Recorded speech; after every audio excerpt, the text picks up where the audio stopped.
The night a stranger found me sleeping on the sidewalk outside a gas station in Tulsa, Oklahoma, I was 7 months pregnant, wearing a yellow sundress that had not been washed in 11 days, and holding a plastic grocery bag that contained everything I owned in the world: a toothbrush, a change of underwear, a photograph of my mother, and a receipt from the last meal I had eaten: a gas station hot dog that had cost $1.89, which I had paid for with the last $2 that had been living in the bottom of my purse since the week before everything fell apart.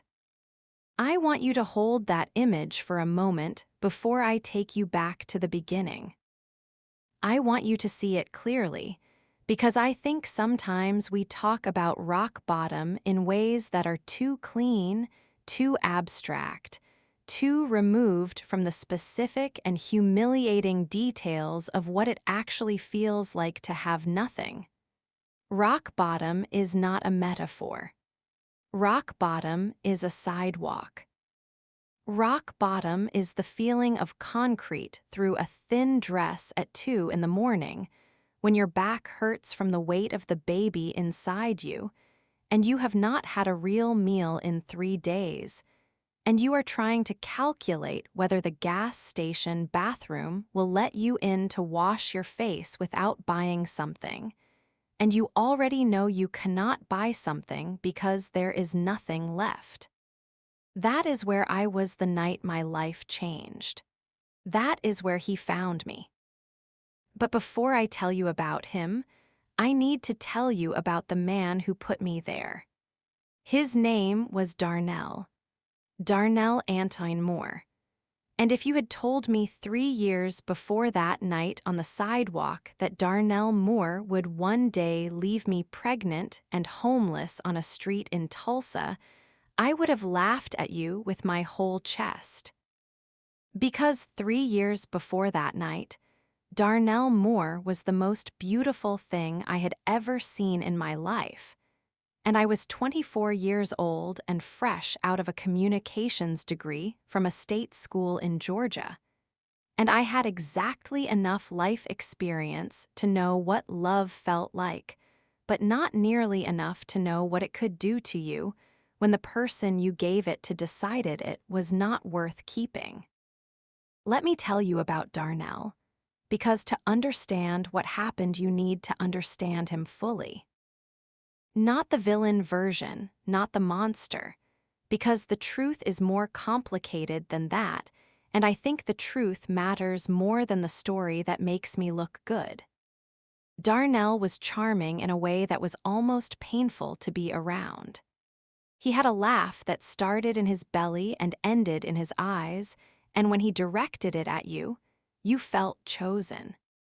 He was ambitious in that particular way that young men from nothing sometimes are, burning with the need to prove something to someone, though I never quite understood who. He grew up in Memphis, the oldest of 4, raised by a mother who worked doubles at a nursing home and a father who had been present and then wasn't. He told me once, early in our relationship, sitting on the steps of my apartment in Atlanta at midnight, that he had decided at age 12 that poverty was going to be the last thing that ever happened to him. That he was going to build something so solid that nothing could touch him. I remember thinking that was the most romantic thing I had ever heard. I was a fool. I was a beautiful, hopeful, 24-year-old fool who had confused hunger with vision and need with love. We met at a networking event in Atlanta. I was there because my friend Camilla had dragged me, insisting that it was the kind of room where careers got made, and I had been too cautious my whole life, and I needed to just show up somewhere uncomfortable for once. She was right, as Camilla usually was. Darnell was there because he was pitching a real estate investment concept to anyone who would listen, working the room with a combination of genuine intelligence and manufactured confidence that I found, stupidly, irresistible. He found me in the corner by the drinks table, nursing a glass of white wine and pretending to be more comfortable than I was, and he said, without preamble, "You look like someone who is trying to decide whether to leave." I told him I was deciding whether to stay. He said he would give me a reason. He did. We dated for 8 months before I moved in with him. He had relocated to Tulsa by then, following a real estate opportunity that he described as the ground floor of something enormous, and I had followed him because I was in love, and because my lease in Atlanta was up, and because Camilla told me I was making a terrible decision and I did not listen to her. That is a pattern I would like you to note. That is a pattern that will be relevant. Tulsa was fine at first, better than fine. Darnell was building something real, or so it appeared. He had partnered with a property development group, he was flipping houses. Money was coming in and going out in ways I did not fully understand because he kept the finances close and told me not to worry, that he was handling it, that my job was to support the vision. I had a part-time job doing social media content for a local marketing firm. I was making enough to contribute to the rent, enough to feel like a partner rather than a dependent, and I was happy in the specific way that people are happy when they have chosen to not look too carefully at things. Then I got pregnant. The pregnancy was not planned. I want to be honest about that. It was not planned, and when I told Darnell, sitting at our kitchen table on a Thursday evening with a pregnancy test on the table between us, his face did something I had never seen it do before. It went very still, not the stillness of a man absorbing good news slowly. The stillness of a man who has just been handed a problem he does not know how to solve. He said, "Okay." Just that, okay. I told myself it was shock. I told myself he needed time. I told myself that this was how some men processed things, that the love would come when the reality settled, that fathers often came to it slowly.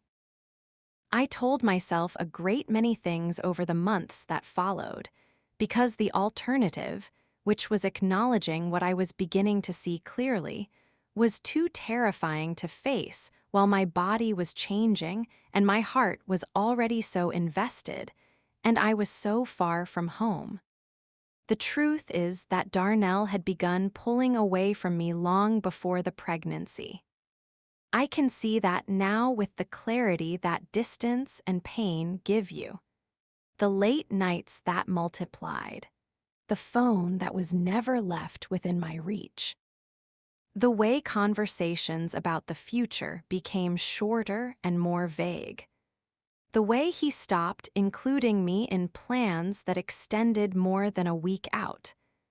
I had noticed all of it and filed it away under explanations that protected me, because I was in love and I was pregnant, and I was 1,000 miles from anyone who had known me before him.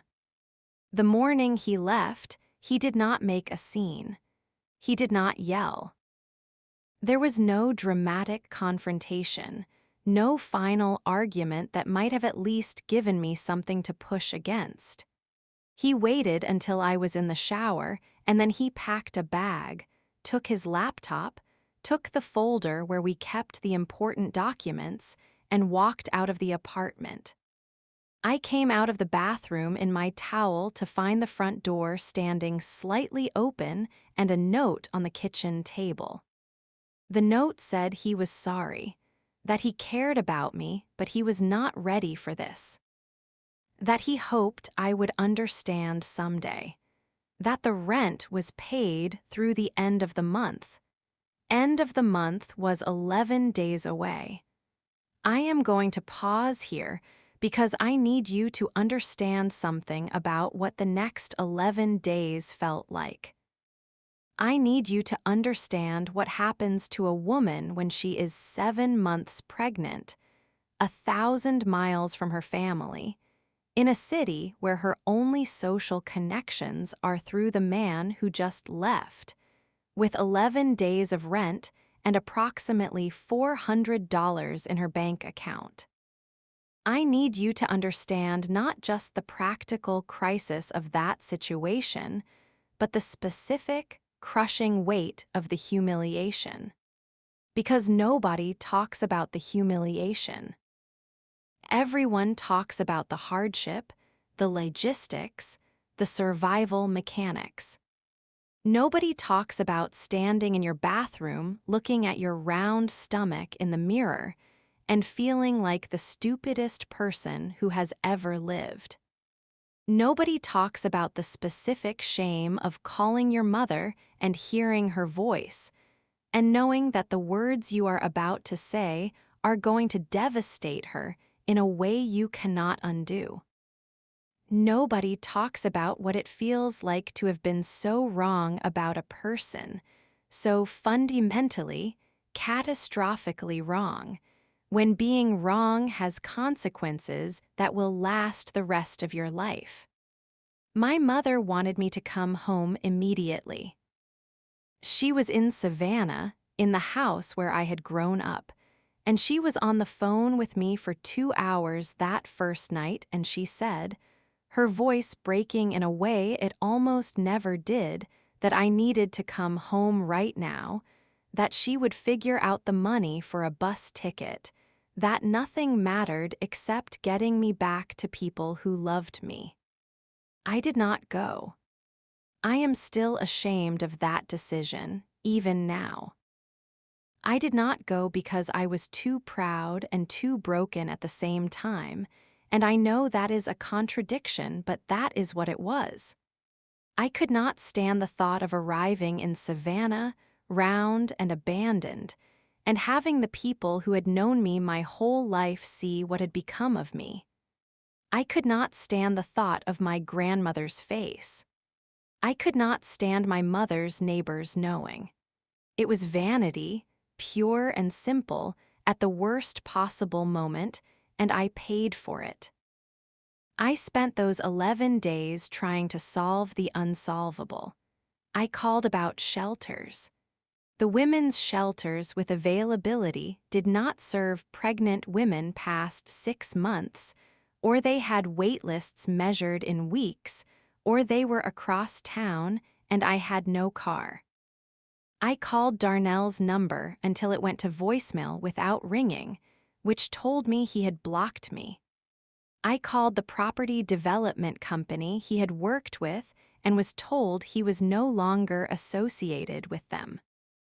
I went to his friend Marcus's apartment, and Marcus opened the door 4 inches and told me he did not know where Darnell was, and his eyes were full of something that might have been pity or might have been guilt, and he closed the door.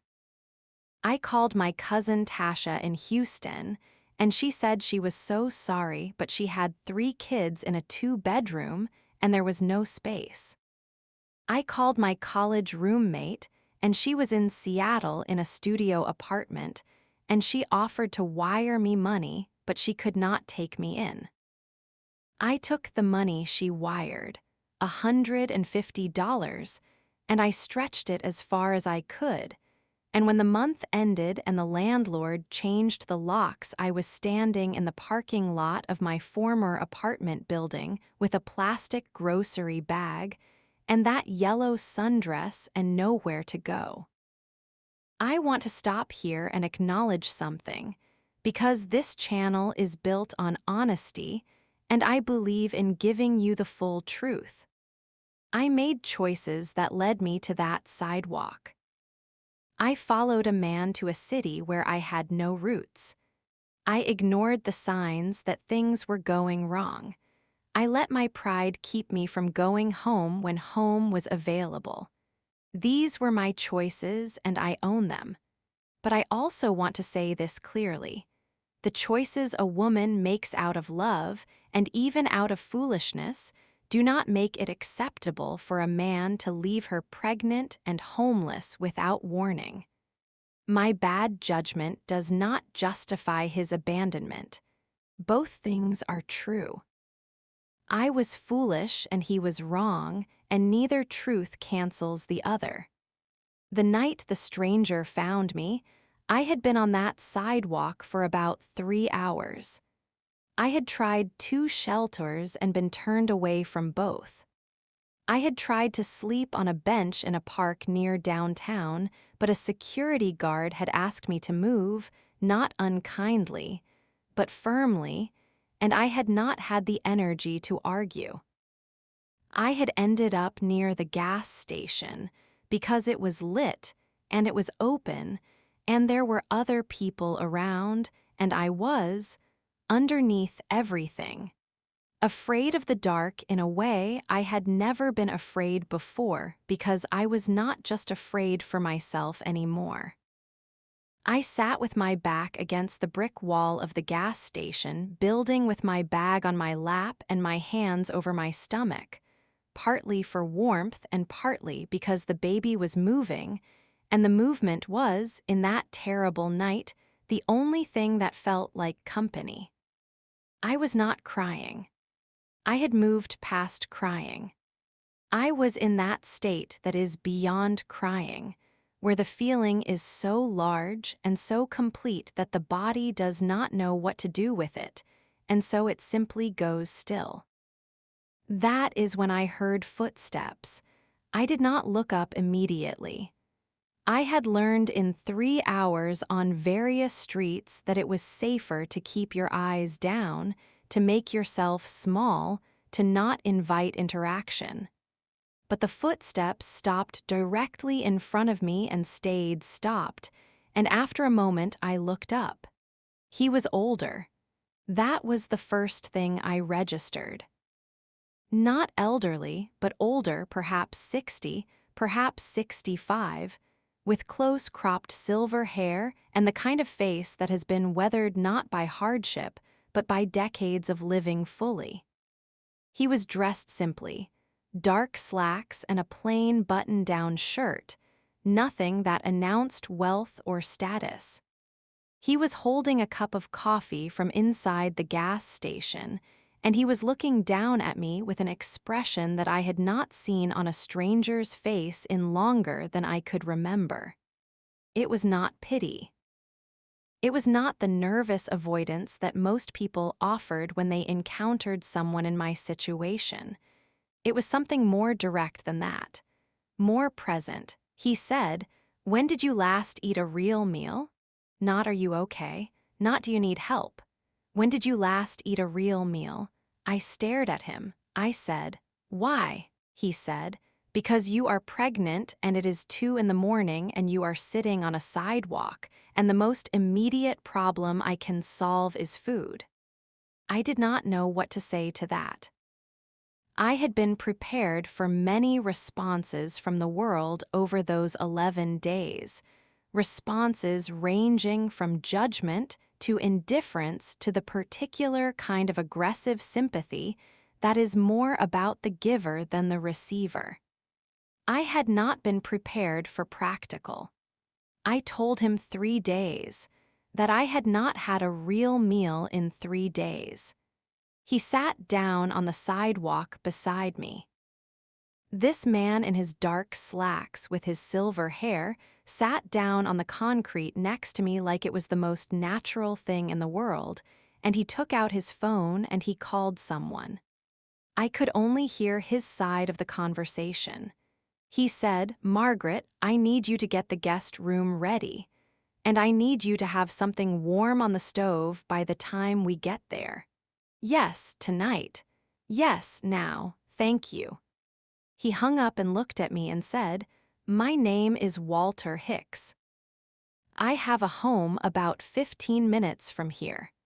My housekeeper, Margaret, is going to have food ready when we arrive. You do not have to come with me. I understand if you don't trust me. But I want you to know that you and your baby are welcome there for as long as you need, and I am not asking for anything in return. I looked at him for a long time.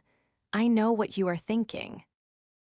I know the calculation that every woman makes in a moment like that, the risk assessment that happens in the space between a stranger's offer and your response. I was vulnerable and alone and desperate, and those are exactly the conditions under which terrible things happen to women who accept help from strangers. I know that. But there was something about Walter Hicks on that sidewalk that I cannot fully explain even now. Something in the directness of his gaze and the matter-of-fact quality of his kindness, and the fact that he had sat down on the concrete beside me instead of standing over me. Something that felt, against all my better judgment, safe. I said yes. The house was not what I expected. When I say that, I mean I was not prepared for what Walter Hicks's house actually was. We pulled up a long driveway in his car. A quiet, sensible sedan that smelled like leather and old books. And at the end of the driveway was a house that I can only describe as a mansion in the way that word sounds in stories, large and gracious, set back from the road behind old oak trees, lit warmly from within. I looked at it through the car window, and I looked at Walter, and he was watching the road with the same expression he had worn since he sat down next to me on the sidewalk, calm and unremarkable, as if none of this was unusual at all. Margaret was a small, round woman in her 60s, with a gray braid over one shoulder who opened the door before we reached it, and looked at me with the specific tenderness of a woman who has seen hard things and chose long ago to respond to them with food. She took my plastic bag without a word and handed it to me later cleaned and neatly folded. She sat me at a kitchen table the size of a dining room and put a bowl of chicken and rice soup in front of me and a plate of cornbread and a glass of cold water, and she sat across from me while I ate and did not say anything except once, "Take your time." I ate until I could not eat any more. I excused myself to use the bathroom, and I stood at the sink, and I looked at my face in the mirror, and I cried for the first time in days. The kind of crying that is not grief but release. The kind that happens when your body finally believes it is safe enough to fall apart. Walter had a study at the front of the house, where he spent the rest of that night, and Margaret showed me to a guest room on the second floor that had a real bed with white cotton sheets and a window that looked out over a garden. I sat on the edge of the bed for a long moment before I lay down, and the baby moved, and I put my hand on my stomach, and I said, out loud, to no one and to her at the same time, "We are going to be okay." I did not know yet how true that would become. I did not know yet who Walter Hicks was or what his presence in my life was going to mean. All I knew in that moment was the sheets were clean and my stomach was full, and I was, for the first time in 11 days, not afraid. Let me tell you who Walter Hicks was, because that is the part of this story that still makes me stop and sit with the improbability of it.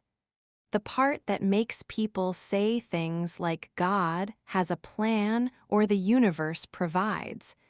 And I am not here to tell you what to believe about those things, only to tell you what happened. Walter Hicks had grown up in Tulsa, the son of a mechanic and a seamstress, in the Greenwood neighborhood, which older Tulsans will recognize as the district that was once called Black Wall Street. He had put himself through college working nights at a warehouse, gotten a business degree, and spent the next 4 decades building a commercial real estate portfolio that, by the time I met him on that sidewalk, was worth somewhere in the range of $40 million. He was a widower. His wife, Cecilia, had died 4 years earlier of a stroke, and they had not had children, and the house with its many rooms and its garden and its second floor with the white cotton sheets had been the two of them for 30 years and now was only him. He told me all of this gradually, over the days that followed, not in any formal way, but in the way that people tell you about themselves when you are sharing meals and the same kitchen and the same morning light. He was not a man who announced himself. He was not a man who needed you to know what he was worth. He was simply, quietly, relentlessly decent in the specific way that people are decent when decency is not a performance but a habit. He asked me nothing that first week that I was not ready to answer. He did not ask about the baby's father. He did not ask about my plans. He let Margaret fuss over me in the kitchen and let me sleep and let me sit in the garden in the afternoons, watching the birds move through the oak trees. And he created the specific and generous space of someone who understands that what a person in crisis needs first is not a plan but rest. When I was ready, I told him everything. It was the second week, on a Sunday afternoon, and we were sitting in the living room with tea. And I do not remember how it started, only that once I started I could not stop. And I told him about Darnell and Atlanta and the networking event and Tulsa and the pregnancy and the note on the kitchen table and the 11 days and the shelters and the sidewalk. I told him about my mother in Savannah and my pride that had kept me from going home. I told him about the choices I had made and the things I had ignored and the version of the future I had believed in that had turned out to be a story only I was telling myself.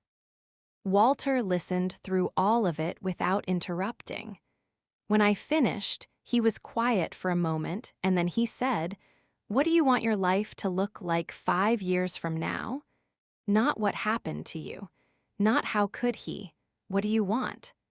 I sat with that question for a long time.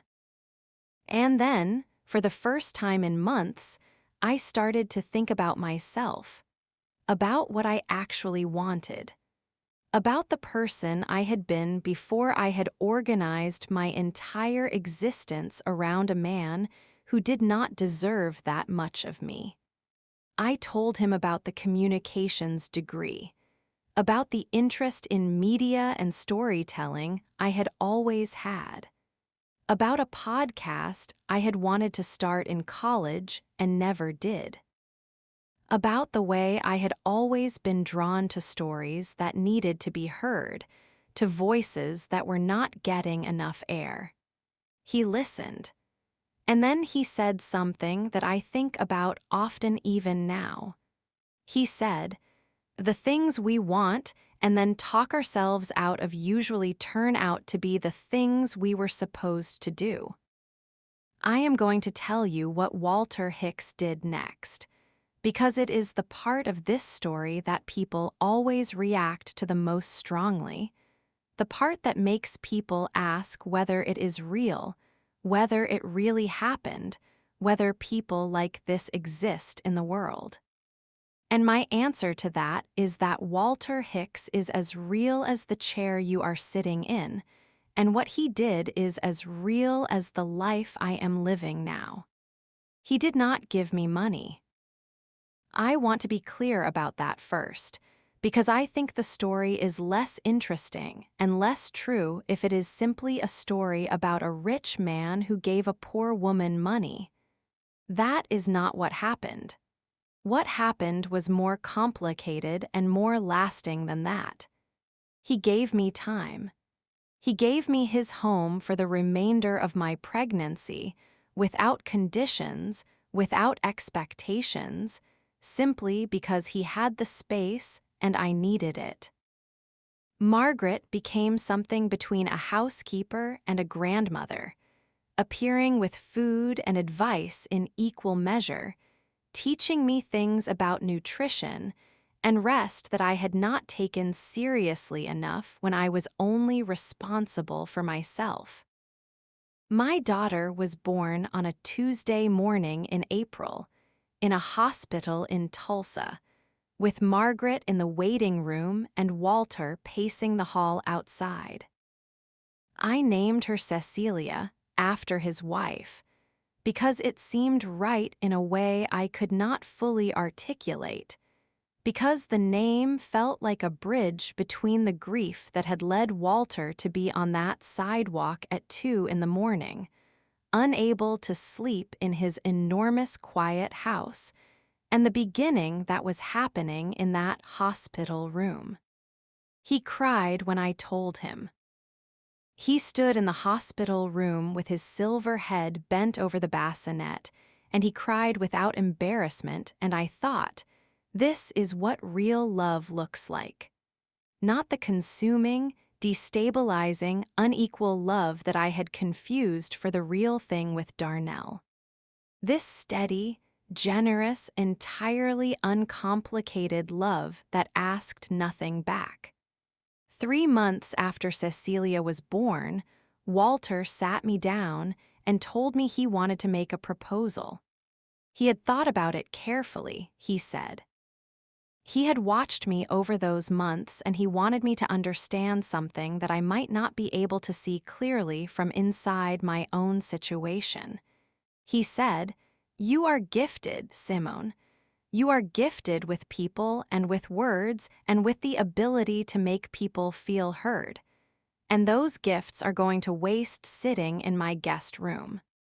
He proposed to fund a media company. Not as a gift, he was very clear about this, but as an investment. He would provide the startup capital. I would provide the labor and the vision. We would split the equity and any profits would be divided accordingly, and he would serve as a business advisor, but the creative direction would be entirely mine. He said he had spent 40 years investing in commercial real estate and making money for himself, and he wanted to spend whatever years he had left investing in people and making a difference. I want to tell you what I felt when he said that. I want to be honest about the complicated tangle of emotions that came with that proposal. I felt gratitude so profound it was almost painful. I felt the specific terror of being offered something large enough to fail at. I felt, underneath everything, the old instinct to make myself small, to say it was too much, to say I was not qualified, to reach for a smaller version of the opportunity that felt safer and less likely to disappoint him. I felt all of those things. And then I felt something else, something that had been very quiet inside me for a long time, under the months of crisis and the years of organizing myself around someone else. I felt, for the first time in a long time, the specific electricity of wanting something that was entirely my own. I said yes.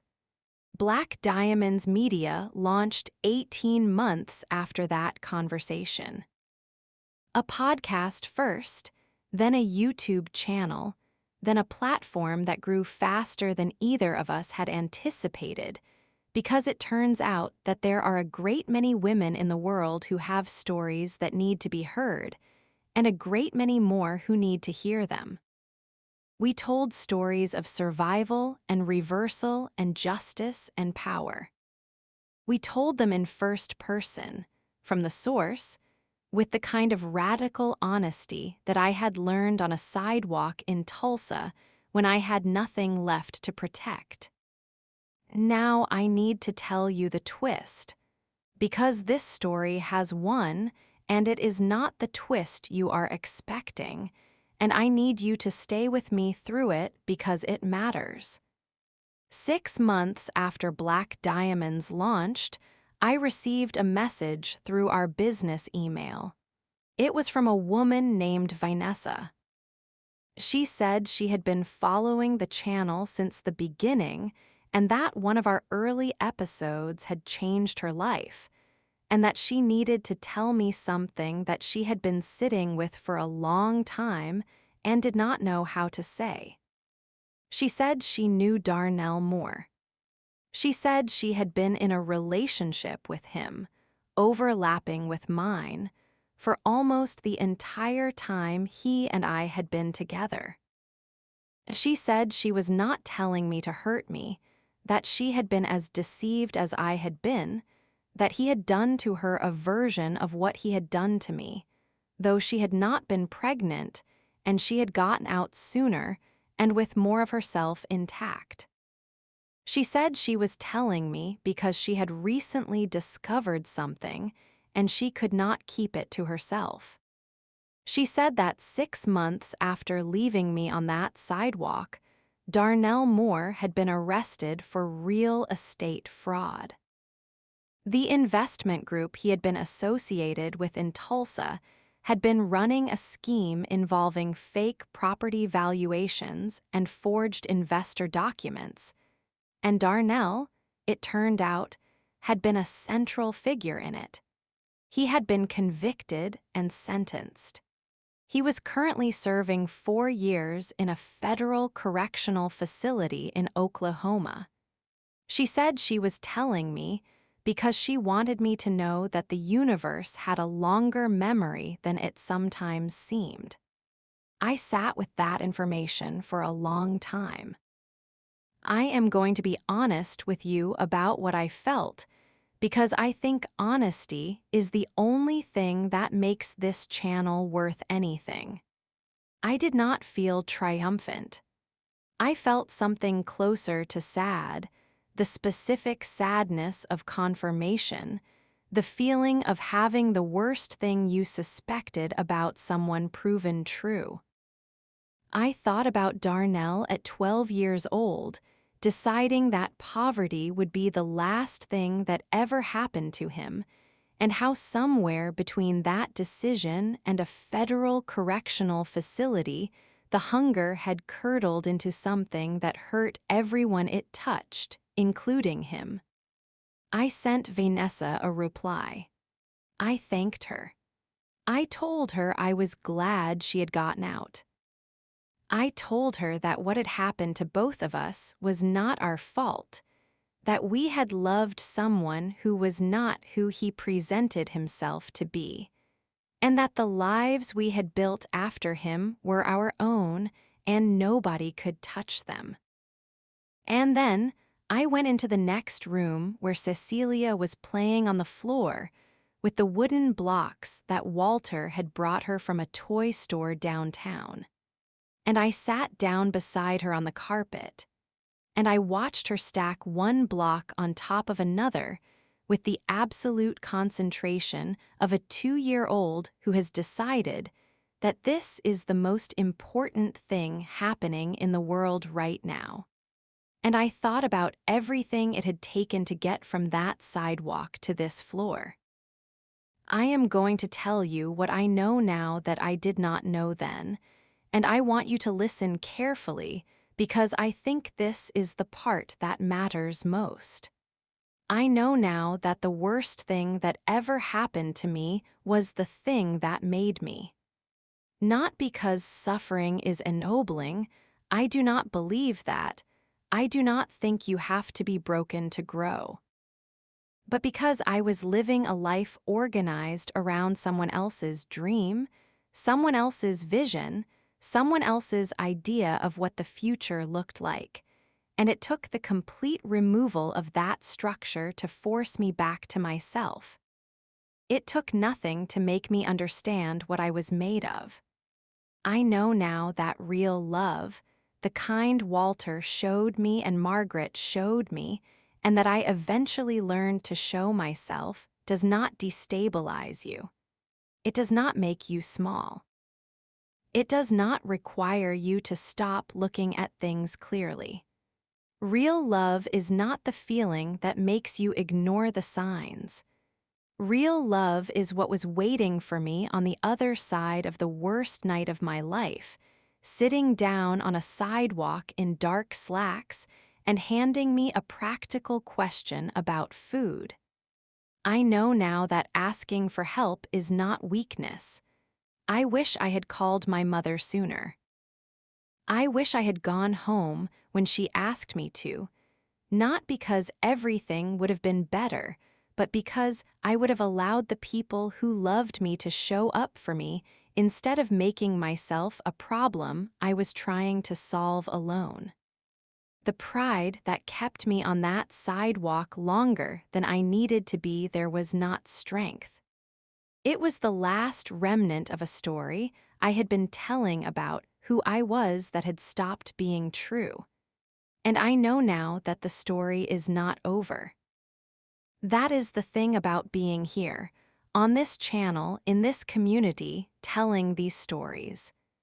Every woman who has ever sat on a sidewalk with nothing and a plastic bag and a baby moving inside her and thought this is the end of something, I want her to know that it was.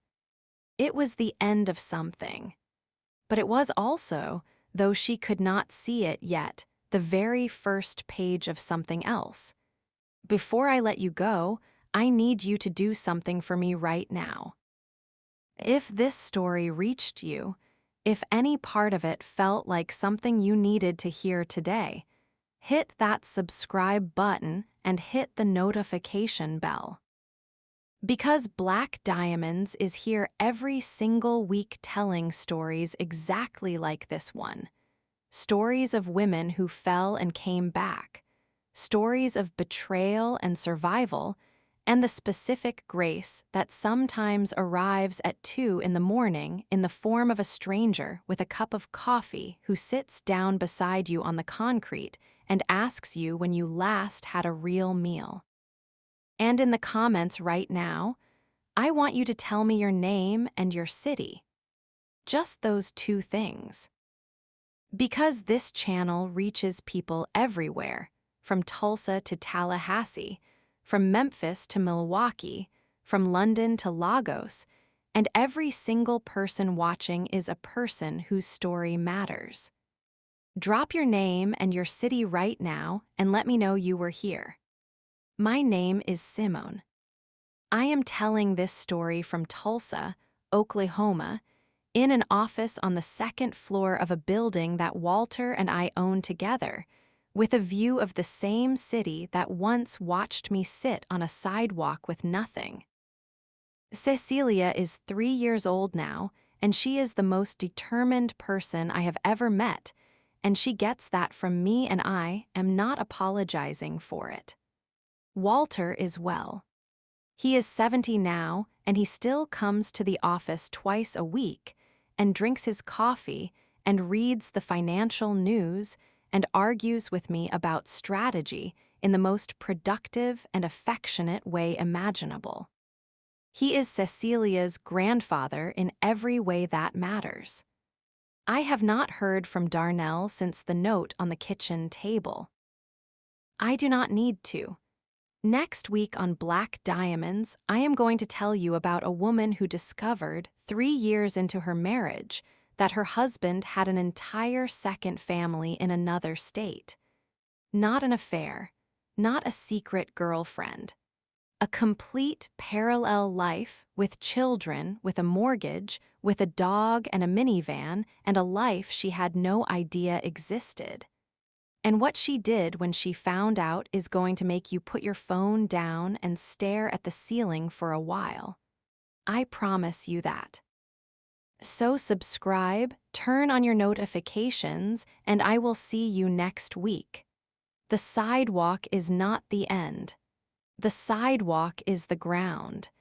And sometimes the ground is exactly where you need to be before you can figure out how to rise. I know.